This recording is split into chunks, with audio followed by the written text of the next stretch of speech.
Welcome back to Tip of the Spear. Our special guest today is our Chief Financial Officer Andrew Czorny for Missoula County. We're in the process of finalizing our fiscal year 2022 budget, and you probably want to know how federal funds coming to Missoula County will impact Missoula County.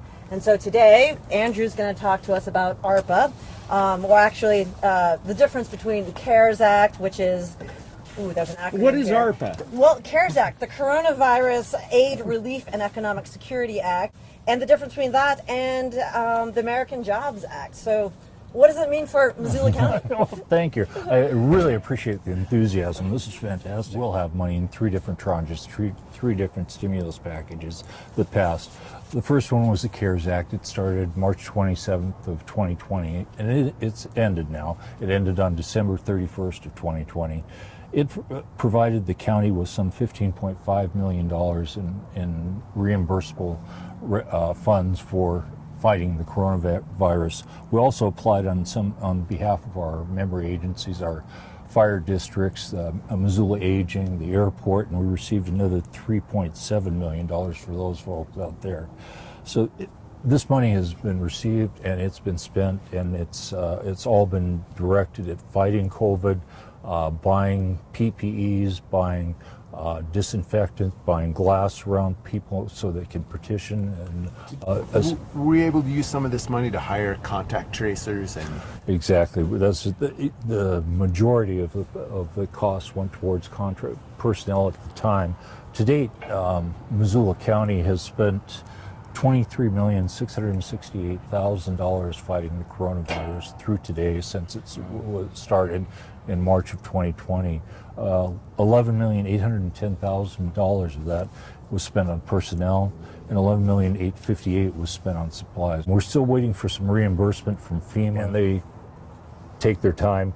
We have to actually close out a project before we can submit for FEMA reimbursement, so the vaccination efforts have to have stopped before we finalize a reimbursement request for FEMA. So it may be a couple of years before we receive that money.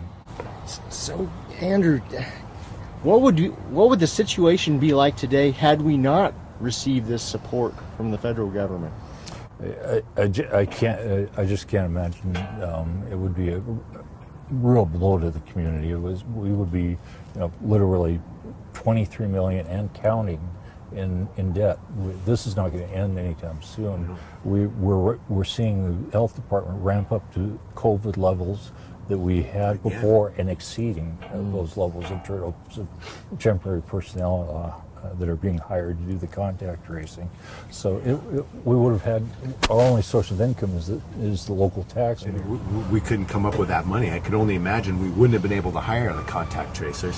And at the height of the first big wave of the pandemic, it was contact tracers, and our ability to let people know so they could isolate and quarantine. That's what really kept the disease in check pre-vaccination. So that was essential. Our economy stumbled. It would have been leveled if we hadn't been able to keep the disease in check the way that we did, thanks to federal money. Oh, absolutely.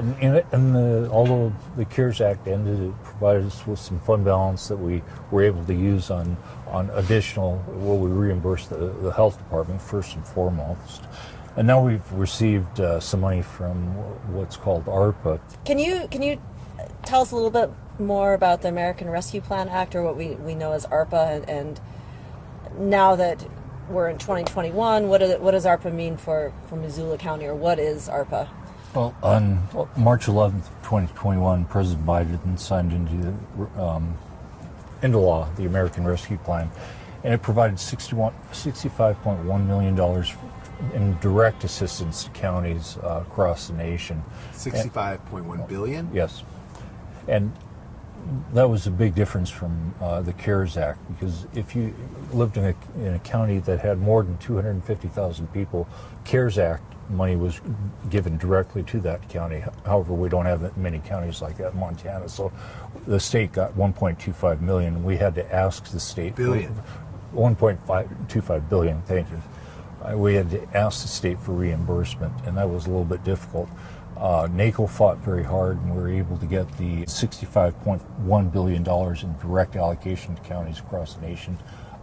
Missoula received just over $23 million in ARPA funds. We received $11.6 million of it on May 11th, I believe, of this year. And we've been talking about how to expend that money now.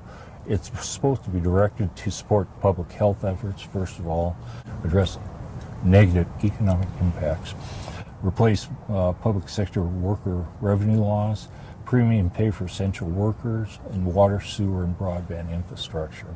And those are the broad categories.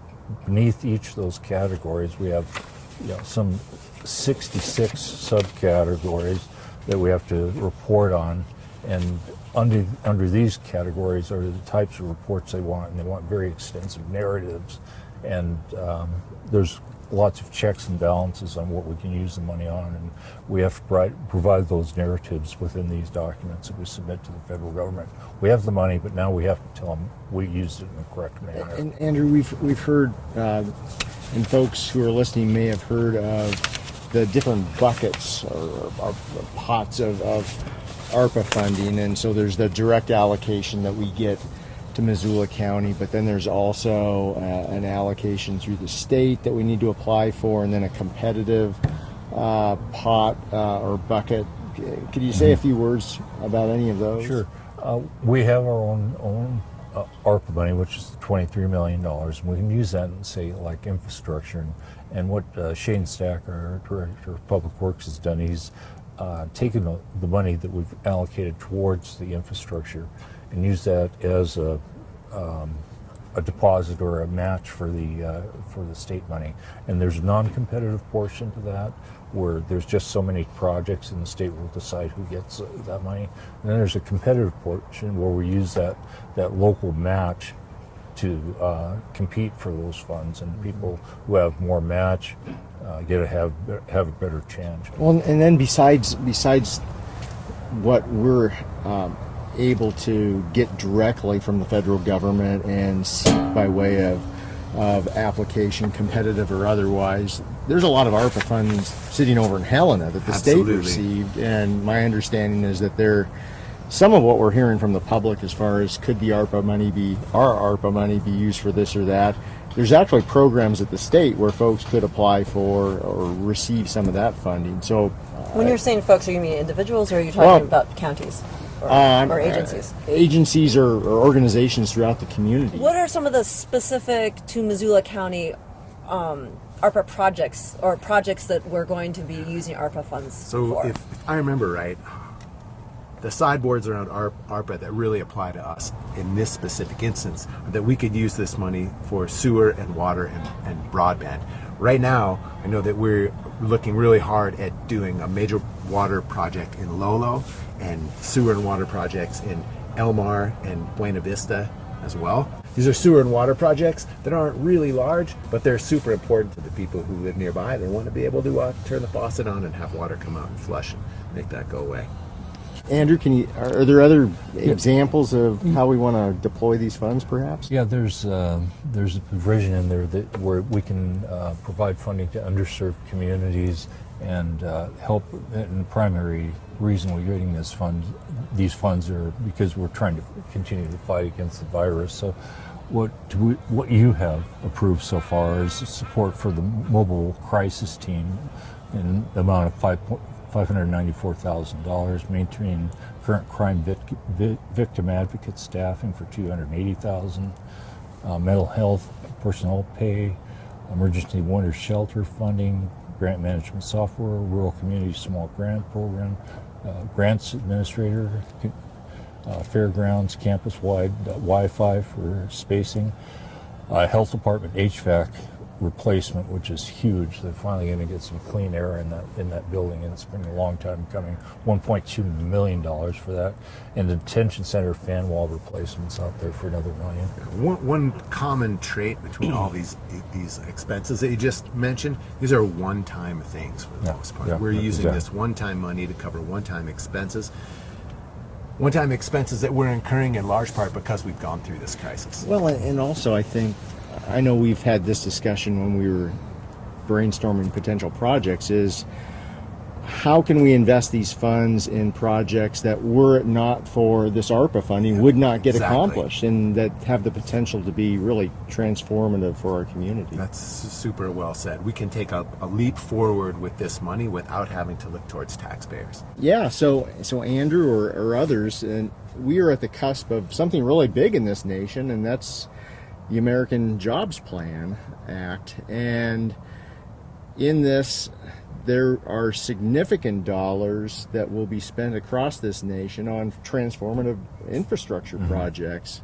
One that's near and dear to me that I'm aware of is that in this, at least the Senate version of the act, and it still has to get through the House here in the weeks to come, but in the Senate version, there's $12 billion for intercity passenger rail, of which 20% must go towards long-distance passenger rail projects, like what we've been advocating for here in southern Montana. But there's a ton of other stuff. Andrew, do you have any sense or intel on what might be in there that would help Missoula County? Well, I'm encouraged because on August 10th of this year, in a bipartisan manner, the Senate worked together to pass a portion of this big bill that President Biden would like to pass through, and that's the Infrastructure Investments and Jobs Act.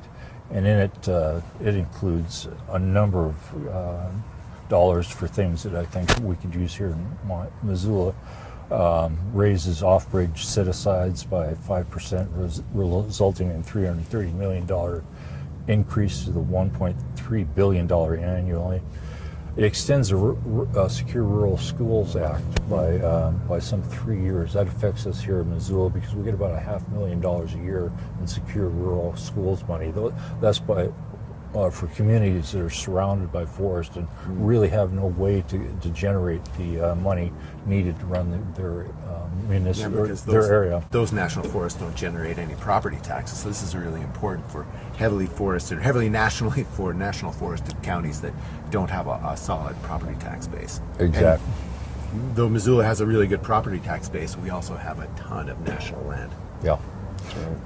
What is there for human infrastructure, or do we know? That's the other bill.